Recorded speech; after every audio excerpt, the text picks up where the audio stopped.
moi, le génie des procédés, c'est la branche qui nous introduit au métier de l'industrie. Le génie des procédés, ça consiste à s'intéresser à la transformation de la matière et de l'énergie.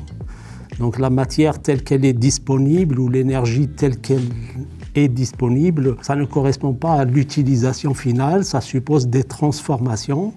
Et ces transformations, on les étudie dans un contexte industriel. Ça veut dire qu'il faut prendre en compte l'aspect économique, l'aspect environnemental.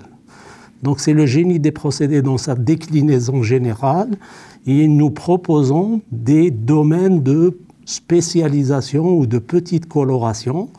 Donc ça peut porter sur l'énergie, donc notamment l'efficacité énergétique et l'énergie renouvelable.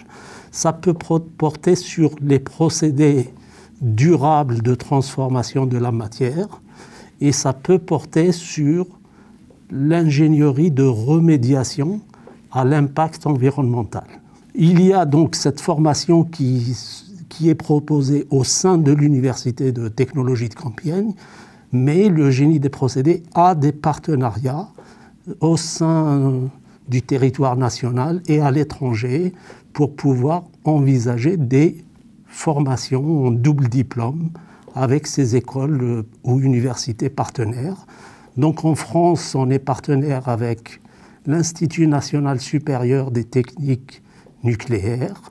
On est partenaire avec l'Institut français du pétrole énergie nouvelle.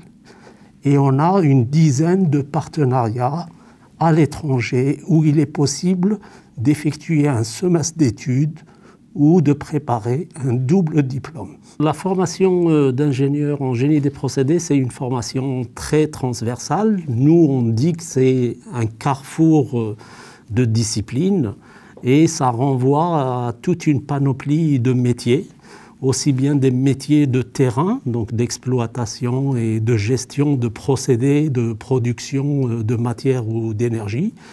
Et ça peut être des métiers avec des aspects management où on peut être ingénieur d'affaires, ça veut dire qu'on est facilitateur entre plusieurs interlocuteurs ou partenaires, donc ça peut être des financiers, ça peut être des exploitants de procédés ou des personnes qui conçoivent le procédé.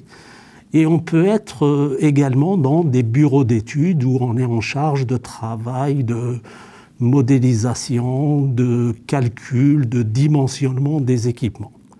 Et donc tout ce travail, il se fait toujours avec la prise en compte d'aspects économiques et environnementaux.